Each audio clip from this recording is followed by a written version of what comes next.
अगर तुम रात में गाड़ी चलाते हो और कभी अचानक ऐसा महसूस हो कि ट्रक के अंदर कोई और भी सांस ले रहा है, तो गाड़ी मत रोकना, क्योंकि मैंने रोकी थी। और उस रात जो ट्रक चला रहा था वो शायद मैं नहीं था। मेरा नाम राकेश है। पिछले 12 सालों से मैं ट्रक चला रहा हूं।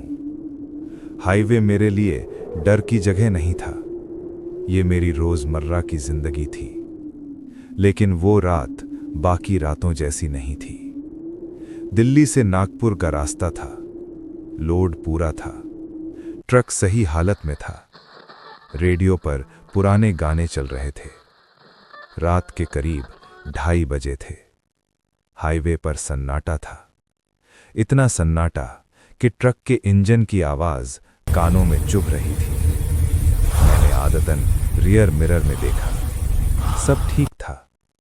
फिर कुछ सेकंड बाद मैंने दोबारा देखा और उसी पल मेरी रीढ़ में ठंड सी दौड़ गई। मुझे ऐसा लगा जैसे पीछे वाली सीट पर कोई बैठा हो। मैंने झट से पीछे देखा, वहां कोई नहीं था। मैंने खुद से कहा, राकेश, थक गया है तू। लेकिन ट्रक के अंदर की हवा अचानक बदल चुकी थी। घुटन सी महसूस होने लगी, जैसे हवा कम हो गई हो। मैंने खिड़की खोली, ठंडी हवा अंदर आई, लेकिन वो एहसास, वो भारीपन कम नहीं हुआ। और तभी मेरे कान के पास एक बहुत धीमी आवाज आई, इतनी धीमी कि शायद कोई और सुन ही न पाए। किसी ने मेरे नाम से फुसफुसाया, राकेश। मेरे पैर अपने आप ब्रेक पर चले गए और उसी पल ट्रक की हेडलाइट सड़क से हटकर कुछ और दिखाने लगी। ट्रक अपने आप सड़क के किनारे रुक चुका था। मेरे हाथ स्टीयरिंग पर थे, लेकिन उंगलियां कांप रही थीं। मैंने सामने देखा, हेडलाइट की रोशनी में सिर्फ खाली सड़क थी, कोई आदमी नहीं, कोई जानवर नहीं। फिर भी मुझे ऐसा लग रहा था जैसे कोई ट्रक के बाहर खड़ा हो। मैंने धीरे से दरवाजे की तरफ देखा। हैंडल अपने आप हल्का सा हिला। मेरी सांस अटक गई। मैंने मन ही मन कहा, नहीं, ये बस वहम है। लेकिन तभी पीछे वाली सीट से हल्की सी आवाज आई, जैसे कोई वहां बैठकर हिल रहा हो। मैंने पीछे नहीं देखा, क्योंकि अब मुझे यकीन था, अगर मैं पलटा तो जो दिखेगा वो मैं सह नहीं पाऊंगा। मेरे कान के पास फिर वही आवाज आई, इस बार थोड़ी साफ, चलाओ। मेरे शरीर में जैसे करंट दौड़ गया। मैंने झट से एक्सीलरेटर दबाया। ट्रक आगे बढ़ा, लेकिन स्टीयरिंग मेरे कंट्रोल में नहीं था। वो अपने आप दाएं बाएं हिल रहा था। मैं चिल्लाया, कौन है? पीछे से हंसी आई, बहुत धीमी, बहुत ठंडी। रेडियो अपने आप बंद हो गया। अब सिर्फ इंजन की आवाज थी और मेरी तेज सांसें। तभी मुझे महसूस हुआ, पीछे वाली सीट पर कोई अब बैठा नहीं है, वो मेरे बिल्कुल पीछे खड़ा है। उसकी सांस मेरी गर्दन से टकरा रही थी, ठंडी, गीली। मेरी आंखों से अपने आप आंसू निकल आए। और तभी उसने मेरे कान में आखिरी बात कही, अब ये ट्रक मेरा है। मेरी आंखें खुद ब खुद बंद होने लगीं। और जब मैंने आखिरी बार मीटर की तरफ देखा, स्पीड 120 थी। सड़क सीधे शमशान की तरफ जा रही थी। ट्रक लगातार बढ़ रहा था। सड़क सीधी थी, लेकिन मुझे लग रहा था कि हर पेड़, हर झाड़ी मुझसे टकराने के लिए तैयार है।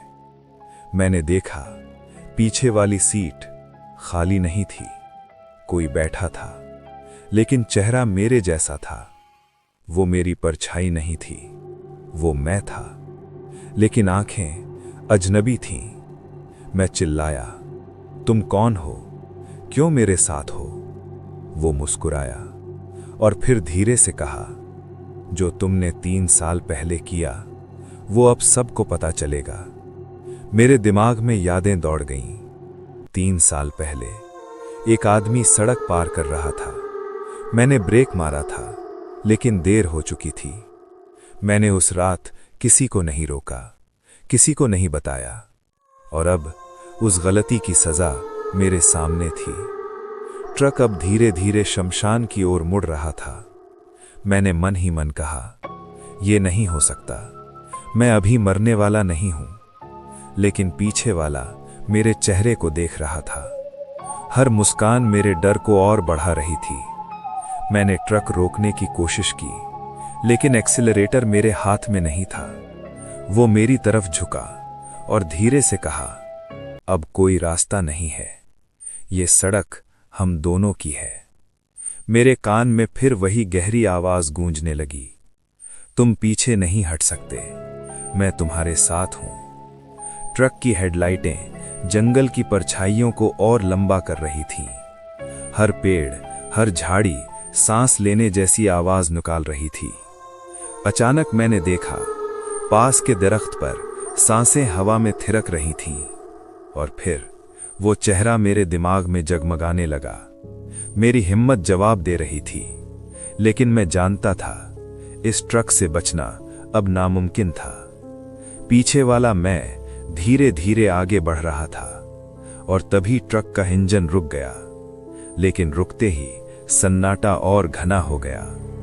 मेरे दिमाग में एक सवाल उठ रहा था, क्या यह सिर्फ हेल्यूसिनेशन है, या मैं सच में अपने अतीत का सामना कर रहा हूं?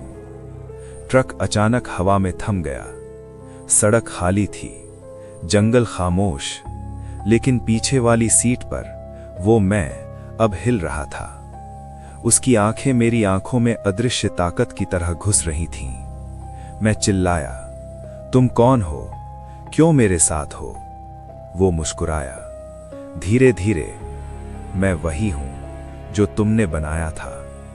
3 साल पहले जो सड़क पर मर गया, अब वो सब तुम्हारे अंदर है। मैं समझ गया, ये कोई बाहरी आत्मा नहीं थी, ये मेरी खुद की गलती थी। मेरा मैं जो मर चुका था, उसने मुझसे बदला ले लिया। ट्रक अपने आप सड़क से बाहर जंगल की ओर मुड़ लिया। हर पेड़ मेरे डर को छू रहा था, हर छाया मेरी नींद उड़ा रही थी। पीछे वाला मैं धीरे धीरे सामने आ गया। उसने हाथ बढ़ाया, मेरी कलाई पकड़ ली। मैं हिम्मत नहीं कर पाया, मेरी कोशिशें बेअसर थीं। फिर उसने कहा, अब तू आजाद है, लेकिन ये ट्रक अब मेरा है। मेरी आंखें खुली। मैं सड़क किनारे पड़ा था। सुबह हो चुकी थी, लोग खड़े थे, एक पुलिस वाला भी। वो पूछ रहा था, तुम यहां कैसे पहुंचे? मैंने ट्रक की ओर देखा। वहां कोई ट्रक नहीं था, सिर्फ टायरों के निशान जो जंगल के अंदर जा रहे थे। पुलिस ने कहा, रात में यहां एक ट्रक दिखता है, लेकिन कभी रुकता नहीं। मैं चुप रहा। आज भी मैं ट्रक नहीं चलाता, लेकिन जब भी रात में किसी हाईवे पर एक ट्रक बिना आवाज के गुजरता है और ड्राइवर शीशे से मुस्कुराता है, तो मैं पहचान जाता हूं, वो मैं हूं, और शायद अगली बारी किसी और की है।